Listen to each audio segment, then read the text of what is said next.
The wind came in at 30 below, and it smelled like cordite and frozen earth and something older than both, something that had been burning in the hills since the first Chinese bugle call split the night 3 hours ago.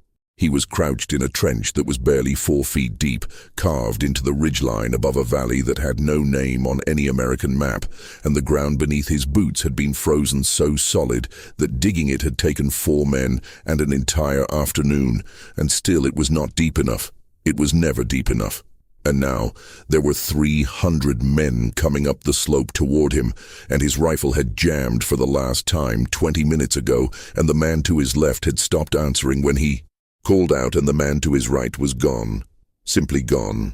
And what he had in his hand was a shovel, a standard-issue entrenching tool with a head that had rusted somewhere between Inchon and this ridge, and he was going to use it, because there was nothing else left to use, and because stopping was not something his body had decided to do yet. This is the story of what happened on that ridge.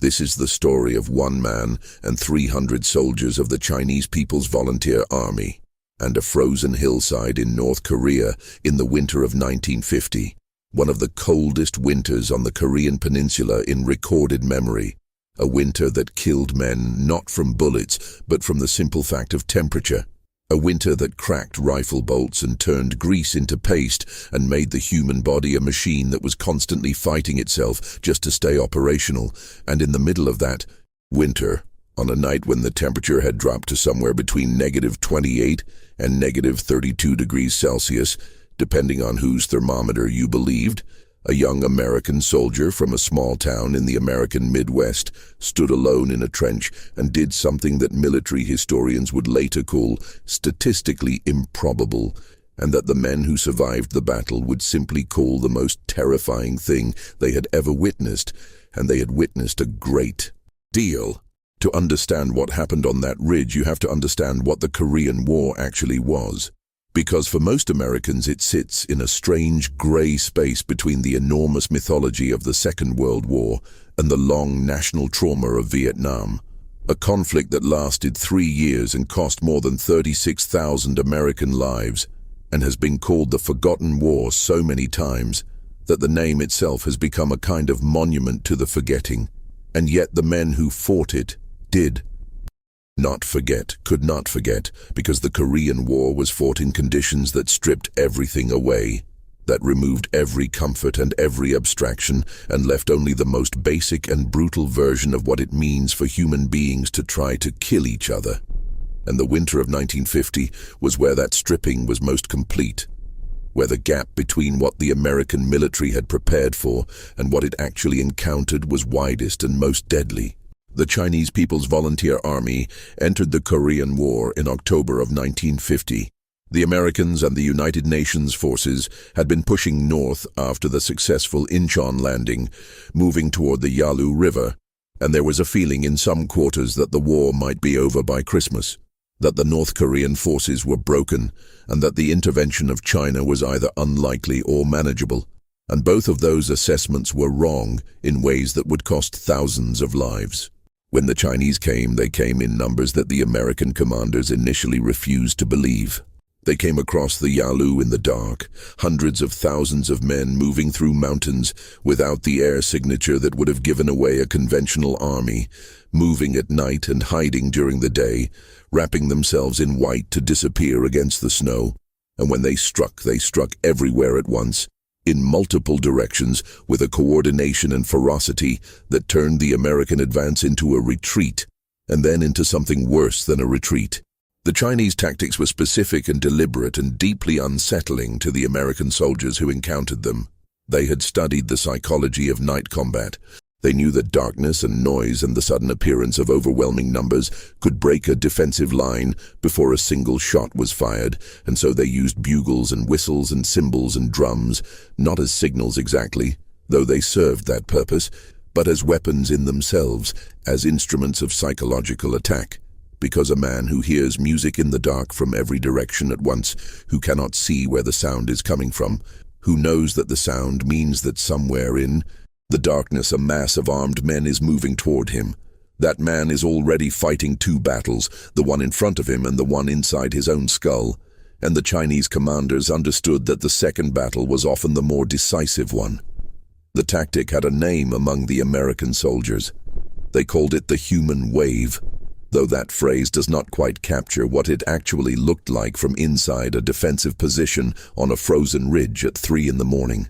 It was not a wave exactly. It was more like a flood, like water finding every crack and every low point simultaneously. Men coming from multiple directions in multiple echelons, some of them armed and some of them not. Some of them carrying weapons they would take from the men they killed.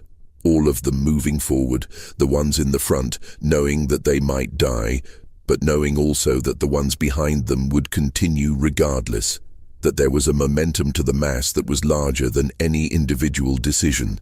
About survival, and against that momentum, a rifle was useful only up to a point, because a rifle required ammunition, and ammunition was finite, and the human wave, in certain configurations, was not. The specific ridge where this story takes place sits in the central part of what is now North Korea, in terrain that American troops in 1950 described consistently as some of the most difficult they had ever operated in. A landscape of steep valleys and knife-edged ridgelines where the wind came through with nothing to slow it, where the cold was not ambient but active, where it worked on you the way an enemy worked on you, finding your weak points and pressing them. The American positions in this sector were a series of outposts strung along ridgelines, connected by field telephone when the telephones worked, which was not always, and by runner when they did not. And each outpost was manned by a small number of men who were responsible for holding a section of ground that was often too large for their number and always exposed to the weather in ways that had no solution except endurance. The soldier at the center of this account had arrived in Korea earlier that year. He was 22 years old. He had enlisted at 18, been trained at a base in the American South where the primary challenge had been heat rather than cold, and had been shipped across the Pacific with the general expectation that combat, if it came, would look something like what his instructors had described, and that his equipment would function as it was designed to function. Neither of those expectations survived contact with the Korean winter. By the time he reached the ridgeline outpost that would define his life, he had already been in country long enough to understand that almost everything he had been told about how war worked was true in theory and unreliable in practice, and that the distance between theory and practice in conditions of extreme cold was measured in dead men. The M1 Garand rifle, which was the standard infantry weapon for American soldiers in the early part of the Korean War, was a good weapon. It was reliable under most conditions, accurate, powerful, and had served American forces well in the Second World War across multiple theaters. What it was not designed for was operation at 30 degrees below 0 Celsius with the lubricants available in the American supply chain in 1950. The problem was the grease. The standard lubricants thickened in extreme cold, became viscous and then solid, and when they became solid, they interfered with the mechanical cycling of the bolt, turning a semi-automatic rifle into a single-shot weapon at best, and a non-functional one at worst. The soldiers learned workarounds. They kept their rifles inside their sleeping bags at night, against their bodies, using their own heat to keep the metal operational. They urinated on the bolts in some cases, using body temperature as a lubricant substitute. They stripped the lubricants out entirely and operated dry, which reduced the cold-induced jamming, but accelerated wear and created other problems. None of these solutions were fully satisfactory, and in the field, under fire, with cold, stiffened fingers trying to work a mechanism that was fighting against them, the rifle became an increasingly uncertain instrument. The night in question began the way many nights on that ridge began, with the cold and the dark and the distant sound of Chinese positions somewhere below the American lines. Sounds that were sometimes identifiable as human activity, and sometimes just the sounds of a landscape under stress from temperature, ice cracking in the valleys, wind moving through frozen scrub brush, the particular silence that extreme cold creates, which is not really silence at all, but a suppression of the normal. Ambient noise of life that makes every sound that does occur seem unnaturally sharp and close. The men on watch rotated in short intervals because extended exposure to the cold in static positions was a medical emergency waiting to happen, because frostbite worked fast in those temperatures, because a man who stood still for too long stopped being a soldier and started being a casualty without a wound. And so the watch rotations were short, and the men moved when they could, and stamped their feet and beat their hands against their thighs, and did everything they could to keep the blood moving. He was on the second watch rotation when the bugle started. They came from the valley below, from multiple points, not in sequence but simultaneously, a convergence of sound that bounced off the frozen hillsides and arrived at the trench from what seemed like every direction. And the men on watch knew immediately what it meant because they had heard it before or heard about it from men who had, and knowing what it meant did not make it less terrifying. In some ways it made it more so, because the imagination filled in what the eyes could not yet see, and what the imagination supplied in those moments was always worse than what was merely accurate. The defensive position consisted of a main trench running along the crest of the ridge with several smaller fighting positions extending from it, connected by crawl trenches that in the daylight were navigable and in the dark and under fire were a different proposition entirely. The position was manned by a reduced squad, fewer men than doctrine specified, because the unit had taken casualties in the preceding weeks and replacements had not yet arrived, because the supply situation was strained and the manpower situation was strained and everything about the situation was strained, pulled thin by the gap between what was needed and what was available. The men had wire in front of their positions and some trip flares and a limited supply of grenades and their individual weapons and each other. And in the normal calculus of defensive warfare, these things would have been enough against a normal assault, against a force of proportionate size. What came up the hill that night was not proportionate. The first wave of Chinese soldiers hit the wire at the eastern end of the position, and the flares went up, and suddenly the darkness was replaced by a harsh white light that illuminated what looked, to the men in the trench, like the entire hillside moving, a mass of figures in quilted jackets coming through the scrub brush below the wire, already inside the effective range of the defending weapons, already close enough that the noise of the bugles was overlaid with the sound of boots on frozen ground and the specific sounds men make when they are moving fast toward a place where people are trying to kill them. The defending soldiers opened fire. The rifles that worked.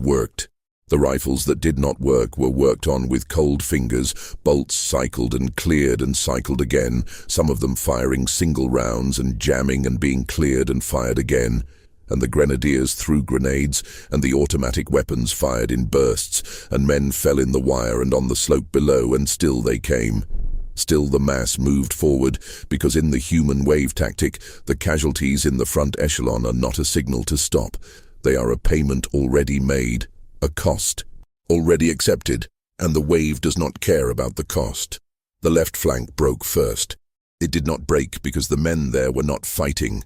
They were fighting, but they were overwhelmed at close quarters by a mass of Chinese soldiers who had come through a gap in the wire that the defending force had known about and tried to compensate for with additional watch rotations, but had not been able to close due to the frozen ground.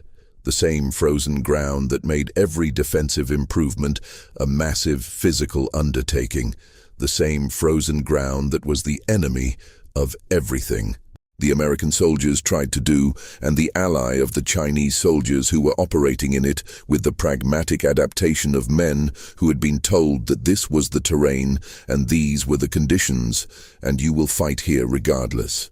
The left flank collapsed, and the men there either fell back toward the main trench or they went down, and the Chinese soldiers poured through the gap, and the defensive perimeter that had been a line became a pocket, and then the pocket began to shrink. He was in the center of the main trench when this happened. His rifle had jammed for what would be the final time approximately 20 minutes into the engagement during the second Chinese push along the main front, and he had worked the bolt and cleared it and fired and jammed and cleared and fired twice more before the mechanism seized in a way that his cold fingers could not correct in the time available to him, in the noise and the dark and the press of the action around him. The man to his left had been hit sometime in the first few minutes, had gone down with a wound that in the immediate chaos could not be assessed, and the man to his right had moved down the trench toward the left flank when it broke and had not come back. This is important to understand about what followed. It was not a decision made in advance. It was not a plan. It was the sequential elimination of options until one option remained, and that option was the entrenching tool that was leaning against the rear wall of the trench, the standard issue shovel that every American infantryman carried, and that was used for digging and for clearing debris and for 100 other purposes that were not this one. The entrenching tool was approximately 28 inches long when fully extended, with a flat steel head that had developed a coating of reddish rust over the preceding weeks. Not deep rust, not structural rust, but the surface rust of neglected metal in wet and cold conditions, the kind that comes off on your hand when you grip it. The handle was wood, dried and cold. The head was attached to the handle with a metal collar that allowed it to fold for carrying, but that in the extended and locked position was solid enough, sturdy enough, which was important given what it was about to be used for. He took it from the wall of the trench. He did not have time to think about what he was doing in any analytical way. The analytical part of his mind, the part that would have said, "This is insane, this is not survivable, this is not a real option," that part was either suppressed or had already reached the same conclusion as the rest of him, which was that the situation was what it was, and the shovel was what he had, and the men coming over the parapet of the trench were real and immediate and close. The first man came over the trench wall on his left side. The Chinese soldier had his rifle with the bayonet fixed, and he was moving fast, dropping into the trench, and the swing of the entrenching tool caught him across the side of the head before he had fully landed, a swing driven by both arms and by the specific quality of force that a person generates when they are fighting for their life in a space too small for anything but close-quarters improvisation, and the man went down and stayed down, and the next man was already coming over the same section of parapet, and the shovel came around again. A two-handed horizontal strike that connected with a different geometry, but with sufficient force. And that man went down as well. And then there were two of them coming at once from slightly different angles, and the mathematics of the situation were becoming unfavorable very fast. What happened in the next several minutes is reconstructed from his own account, given later, and from the accounts of the two other American soldiers who survived the engagement and were able to observe portions of what occurred before being wounded and losing consciousness, and from the physical evidence of the position as it was found when American forces retook the ridgeline 2 days later. The reconstruction is necessarily incomplete. No account of close-quarters combat in darkness is fully reliable, because the human mind under those conditions does not record events the way a camera records them. It records fragments, impressions, the specific sensory details that cut through the noise and the terror and the physical extremity of the situation, and the spaces between those fragments are filled in by memory and inference, and the general understanding of what must have happened given what came before and what came after. What the accounts agree on is this: he fought in that trench for an extended period, estimated at between 40 minutes and an hour and 20 minutes depending on the source, using the entrenching tool as his primary weapon, and during that time he inflicted casualties on the Chinese soldiers who entered the trench in numbers that are difficult to credit, and that were, in the estimation of the American officers who reviewed the engagement afterward, without clear precedent in their experience. He did not fight 300 men simultaneously. The human wave tactic does not work that way. What it produces is a continuous sequential pressure, a series of engagements one after another with little or no pause between them, a demand on the defender's physical and mental resources that is designed to exceed those resources through sheer attrition. And what the defender in this case provided in response was a duration and an intensity of engagement that the attacking force had not, apparently, accounted for. The cold was a factor in both directions. It worked against the American soldiers in the ways already described, stiffening their equipment and their bodies and making everything harder.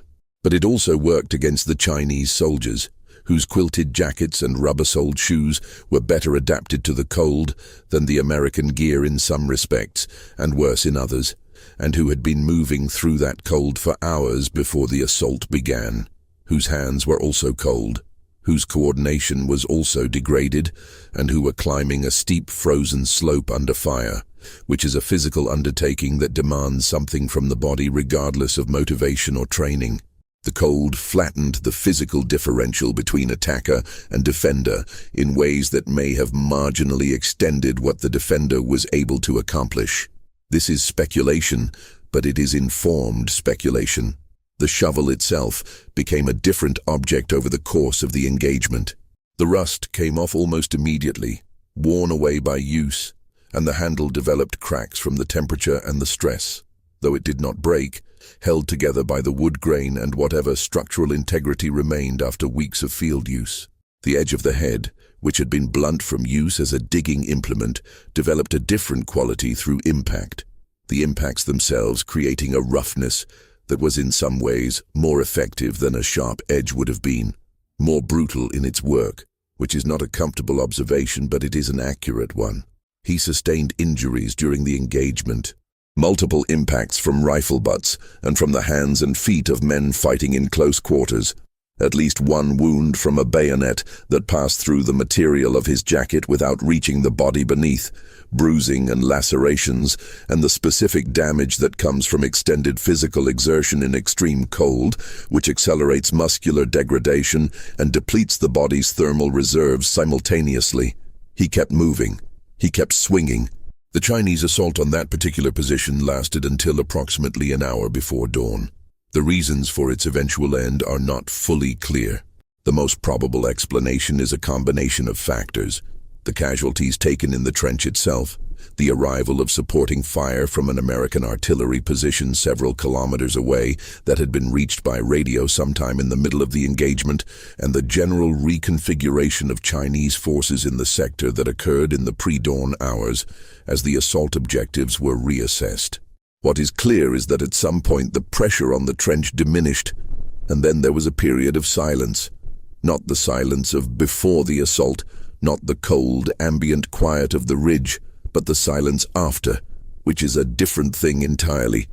The silence that is defined by everything that was present a moment ago and is now absent. He was found by the first American soldiers to reach the position from the adjacent outpost, who had heard the engagement over the field telephone for as long as the telephone worked, and had afterward been unable to reach anyone in the position by any means, and who had moved toward it through the pre-dawn dark with the specific combination of urgency and dread that attends moving toward a position you have lost contact with after a sustained engagement. What they found in the trench was him, still standing, the entrenching tool still in his hand, surrounded by a number of bodies that the after-action report would describe in specific numerical terms that have been cited and recited in the years since, and that remain remarkable regardless of how many times they are cited. He was conscious. He could speak. The first thing he said to the soldiers who found him, according to the account of the sergeant who led the rescue element, was a request for water, because his canteen had frozen solid during the engagement, and he had not been able to drink anything for several hours. The position itself had held. The ridge had not fallen. 2 days later, when American forces reorganized and pushed back in the sector, they retook the ground below the ridgeline, and in doing so, secured the position that had been held through that night, and the soldiers who moved through it noted the condition of the trench, the evidence of what had occurred there, the frost and the blood and the specific geography of a close-quarters engagement preserved by the cold like a document, and they moved through it and noted it and kept moving because the war did not pause for documentation. The war continued at its own pace, regardless of what had happened in any particular trench, on any particular ridgeline, on any particular night, and the soldier who had fought there was already in a field hospital several kilometers to the south, being treated for his injuries, and would return to the line within 2 weeks, because that was what soldiers did in that war, in that winter, in that particular configuration of historical circumstances that produced such specific and terrible demands on the people caught inside them. The entrenching tool was logged as lost equipment in the unit's records. The field report on the engagement was classified for several years before being reviewed and in part released. The ridge itself changed hands 3 more times before the armistice line stabilized in 1953, and today it sits inside the territory of North Korea, inaccessible and unremarked. A piece of frozen ground that looks from satellite imagery like any other piece of frozen ground in that part of the world, giving no sign of what occurred there. In the dark, in the cold, in the winter of 1950, when the bugles came up from the valley and a young man from a small town in the American Midwest stood in a trench with a rusted shovel and did what the mathematics of the situation said could not be done. He lived to the age of 78. He died in the early part of this century, in the same state where he had been born, and his obituary mentioned his military service in a single brief sentence. He never, by the accounts of those who knew him, talked about the ridge.